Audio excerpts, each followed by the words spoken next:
Hello friends, आज हम पढ़ेंगे इंडियन पिनल कोड 1860 के सेक्शन 37 के बारे में। फ्रेंड्स, इससे पहले हमने आईपीसी की एमसीक्यू तथा आईपीसी की विभिन्न धाराओं से संबंधित पोस्ट डाल रखी है, जिसकी लिंक हमने डिस्क्रिप्शन में डाल दिया है।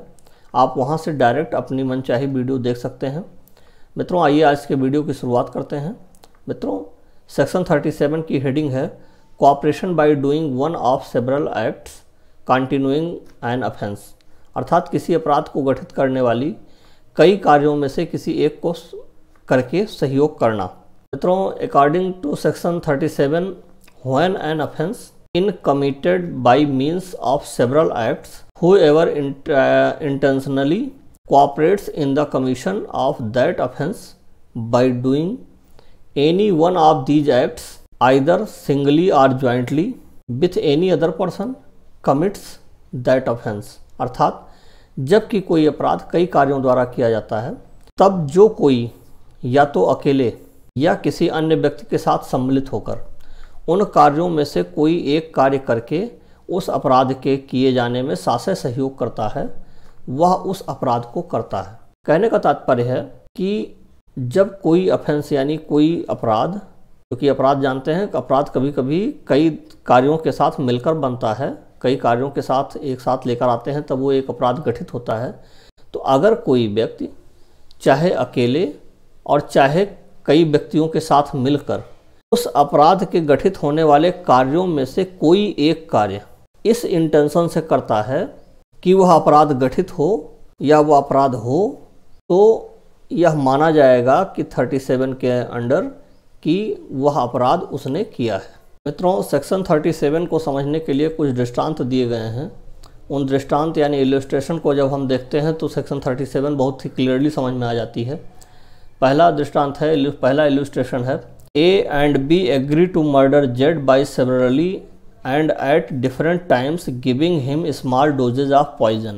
A and B administer the poison according to the agreement with intent to murder Z. Z dies from the effect of the several doses of poison so administered to him. Here A and B intentionally cooperate in the commission of murder, and as each of them does an act by which the death is caused, they are both guilty of the offense though their acts are separate। अर्थात का और खा पृथक पृथक रूप से भिन्न भिन्न समयों पर या को विष की छोटी छोटी मात्राएं देकर उसकी हत्या करने के लिए सहमत होते हैं। का और खा या की हत्या करने के आशय से सहमति के अनुसार या को विष देते हैं, या इस प्रकार दी गई विष की कई मात्राओं के प्रभाव से मर जाता है। यहाँ का और खा हत्या करने में सासे सहयोग करते हैं, और क्योंकि उनमें से हर एक ऐसा कार्य करता है जिससे मृत्यु कारित होती है, वे दोनों इस अपराध के दोषी हैं, यद्यप उनके कार्य अलग अलग हैं, यानी यद्यप उनके कार्य पृथक हैं। तो का और खा जो पहला इलस्ट्रेशन बताया गया, या को मारने के लिए विष के माध्यम से सहमत होते हैं कि हम उसको विष देंगे और उसकी डेथ कर देंगे। छोटी छोटी मात्राओं में का और खा उसको विष देते हैं, अलग अलग, अपने टाइम पर वो देता है और अपने टाइम पर खा देता है, अपने टाइम पर का देता है, और इन छोटी छोटी मात्राओं में विष देने के कारण या की डेथ हो जाती है। तो चूंकि दोनों का इंटेंशन एक था, दोनों का इंटेंशन था कि उस या का मर्डर करना है और छोटी छोटी मात्रा में विष देकर उसको मर्डर करना है, तो सेक्शन 37 के प्रावधान के अनुसार जब अकेले या एक से अधिक व्यक्ति आपस में मिलकर किसी एक्ट को जो अपराध गठित करता है, उस अपराध में से कोई भी एक कार्य करके उस अपराध के गठन में सहयोग प्रदान करते हैं, तो सेक्शन 37 लगता है। तो यहाँ का और खा ने अलग अलग, भले ही अलग अलग जाकर उन्होंने विष दिया था, लेकिन उसके बाद भी वहाँ पर या की डेथ हो जाती है। मित्रों, अगला दृष्टांत है, अगला इलस्ट्रेशन है, A and B are joint jailers and as such have the charges of Z a prisoner alternately for 6 hours at a time. A and B intending the cause जेड्स death knowingly cooperate in causing that effect by illegally omitting each during the time of his attendance to furnish Z with food supplied to them for that purpose. Z dies of hunger. Both A and B are guilty of the murder of Z। का और खा संयुक्त jailer हैं और अपनी उस हैसियत से वह एक कैदी या का बारी बारी से एक समय में 6 घंटे के लिए संरक्षण भार रखते हैं। या को दिए जाने के प्रयोजन से जो भोजन का और खा को दिया जाता है वह भोजन इस आशय से कि या की मृत्यु कारित कर दी जाए, हर एक अपनी हाजिरी के काल में या को देने का लोप करके वह परिणाम अवैध रूप से कारित करने में जानते हुए सहयोग करते हैं। या भूख से मर जाता है, का और खा दोनों या की हत्या के दोषी हैं। यानी का और खा दो जेलर हैं, संयुक्त जेलर हैं। अपने टाइम पर का को और अपने टाइम पर खा को जो या के लिए भोजन आता था वह उसे नहीं देते हैं और ऐसा करके वो यह सुनिश्चित करते हैं कि उसकी डेथ हो जाए और अंततः या की भूख से डेथ हो जाती है। तो का और खा दोनों हत्या के दोषी हैं, यद्यपि उनके कार्य अलग अलग यहाँ पर भी हैं। तीसरा इलस्ट्रेशन है, एक जेलर का एक कैदी या का संरक्षण भार रखता है।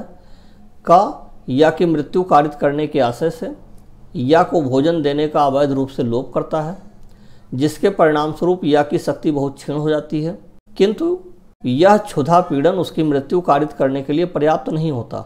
का अपने पद से च्युत कर दिया जाता है, हटा दिया जाता है और खा उसका उत्तरवर्ती होता है। का से दुस्संधि या सहयोग किए बिना खा यह जानते हुए कि ऐसा करने से संभाव्य है कि वह या की मृत्यु कर दे, या को भोजन देने का अवैध रूप से लोप करता है या भूख से मर जाता है। खा हत्या का दोषी है, किंतु का ने खा से सहयोग नहीं किया, इसलिए का हत्या के प्रयत्न का ही दोषी होगा। अर्थात A jailer has the charge of Z, a prisoner, intending to cause जेड्स death illegally omits to supply Jed with food, in consequence of which Jed is much reduced in strength, but the starvation is not sufficient to cause his death.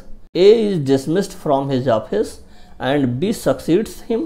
B, without collusion or cooperation with A, illegally omits to supply Jed with food, knowing that he is likely thereby to cause death. Jed dies of hunger.